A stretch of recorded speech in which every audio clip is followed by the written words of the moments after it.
誰だわ。 Halo guys, selamat datang lagi di channel ini bersama gue, Reborn. Buat yang baru gabung, jangan lupa dibantu like dan di-subscribe ya. Pada video kali ini, kami akan kembali menceritakan dan menjelaskan mengenai sebuah cerita yang sudah lama sekali kita nanti-nantikan. Dari manga baku hantam Tokyo Revengers, yaitu chapter 235.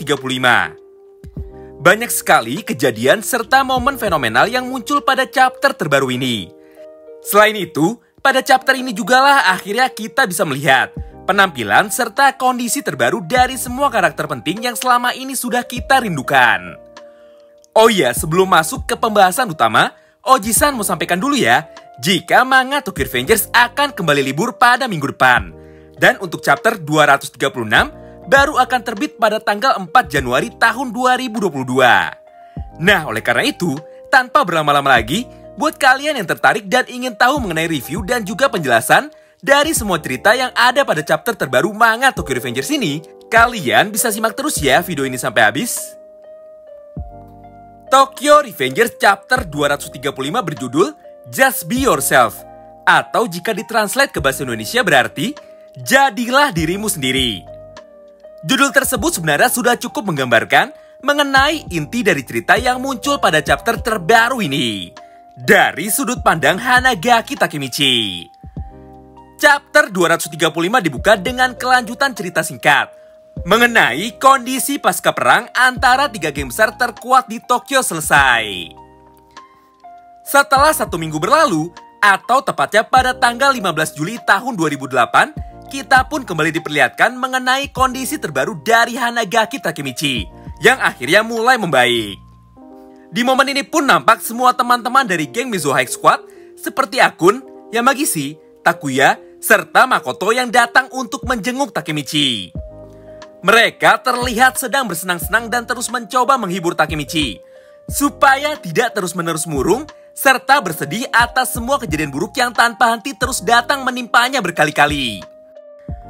Melihat semua tingkah konyol teman-temannya tersebut, Takemichi pun nampak mencoba memasang wajah tersenyum. Walaupun dalam hatinya dia masih menangis dan syok berat atas kematian dari Draken yang sangat mendadak. Di momen ini, Hina yang ada di sebelahnya pun sadar jika kondisi Takemichi saat ini sedang tidak baik-baik saja. Takemichi benar-benar berbeda dari Takemichi yang selama ini Hina kenal.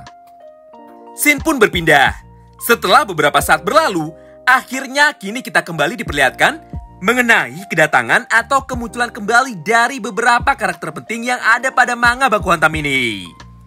Dengan meriah, para mantan anggota eksekutif di geng Tokyo Manji pun akhirnya datang ke rumah sakit untuk menjenguk Hanagaki Takemichi. Di momen ini terlihat Pehyan dan Pachin yang datang dengan gaya nyentriknya, kemudian ada Hakai yang datang dengan rambut panjang, serta yang tidak kalah menariknya adalah kemunculan dari pasangan terkuat di geng Tokyo Manji, yaitu iblis kembar Toman, Nahoya dan Souta Kawata. Setelah hampir 1 tahun menunggu, akhirnya kini kita diperlihatkan kembali kemunculan dari pasangan iblis kembar ini. Terakhir kali mereka muncul ada pada chapter 190-an, ketika Takemichi sedang makan tonkatsu di restoran ramen milik mereka berdua. Sayangnya pada momen ini tidak dijelaskan apakah Soya dan Nahoya Kawata masih aktif sebagai berandalan atau sudah sibuk dengan usaha ramen milik mereka. Jika berkaca pada timeline sebelumnya atau pada masa depan sebelumnya, jelas sekali jika pada momen ini Soya dan Nahoya Kawata masih aktif sebagai berandalan dan masih sempat bertemu atau berinteraksi dengan Sano Manjiro. Ya, apapun itu, untuk lebih jelasnya kita masih harus menunggu mengenai info yang akan diberikan pada chapter-chapter selanjutnya. Oh iya, pada momen ini juga terlihat ekspresi dari para mantan anggota geng Tokyo Manji, khususnya Soya dan Nahoya Kawata, yang sangat khawatir sekali mengenai kondisi yang dialami oleh Hanagaki Takemichi. Selain itu, mereka semua pun juga kaget, karena selama bertahun-tahun mengikuti dan menjadikan Maiki sebagai panutan, ini adalah pertama kalinya Maiki tega menyakiti sahabatnya sendiri, sampai hampir membuatnya terbunuh. Di tengah keadaan yang mulai meriah ini, tiba-tiba saja Pehyan berkata sesuatu hal yang sangat penting kepada Takemichi, yaitu, jika ada yang kau butuhkan, atau jika kau membutuhkan kami akan selalu ada untukmu. dan pasti kami akan membantumu. Tapi sayang sekali, setelah mendengar semua perkataan Peihan barusan, Takemichi pun malah bersikap biasa saja. Dia pun mengucapkan terima kasihnya dan berkata jika dia akan baik-baik saja. Dari sini akhirnya semuanya jelas. Jika tidak ada satupun anggota geng Tokyo Manji yang marah, kecewa, apalagi sampai menyalahkan Takemichi atas kematian dari Draken pada pertempuran besar di malam festival Tanabata.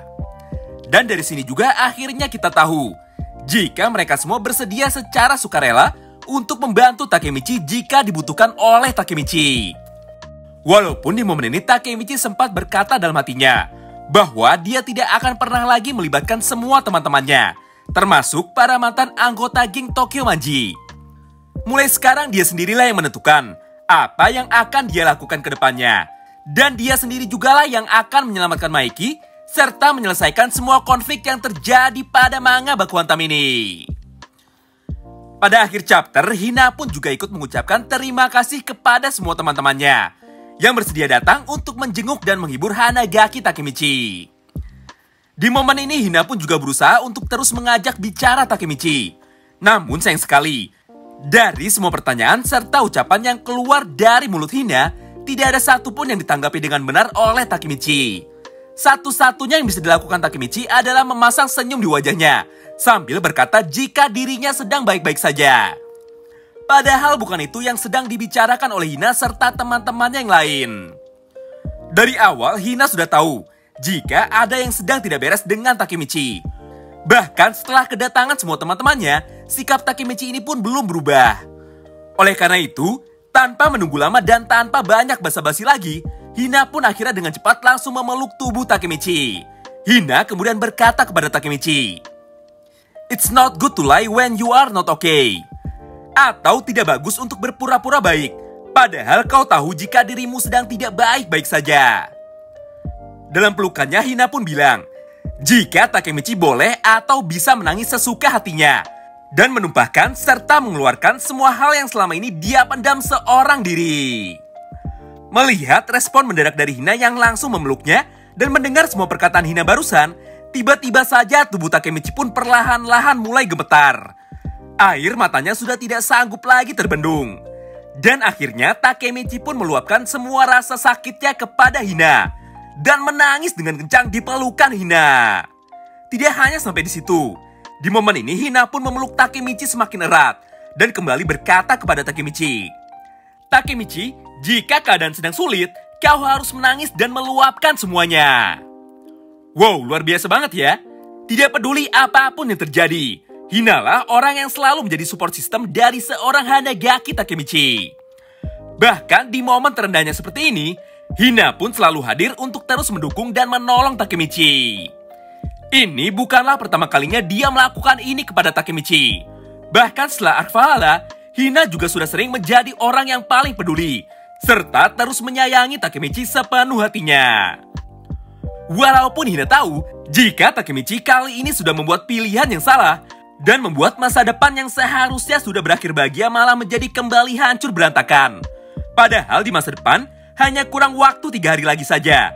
Sampai akhirnya Hina dan Takemichi menikah dan bisa hidup bahagia selamanya.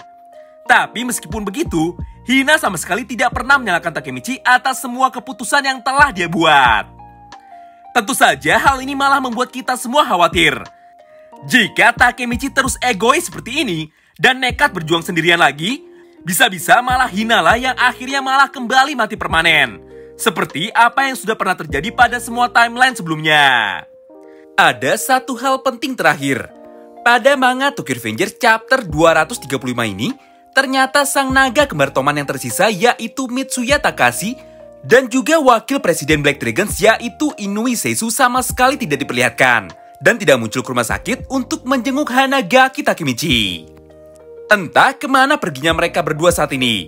Padahal di antara semua karakter yang ada di manga ini, mereka berdualah sosok pilar penting yang harusnya bisa menggantikan Draken untuk terus mendukung serta membantu Takemichi dalam misinya untuk mengalahkan dan menyelamatkan Sano Manjiro. Nah, itulah penjelasan serta review singkat mengenai semua cerita yang muncul pada chapter terbaru manga Tokyo Revengers. yaitu chapter 235. Masih banyak sekali hal yang bisa kita bahas dari chapter terbaru ini. Oleh karena itu, nantikan terus ya video breakdown selanjutnya. Terima kasih banyak yang sudah simak video ini sampai habis. Sampai jumpa lagi di video selanjutnya. Bye-bye.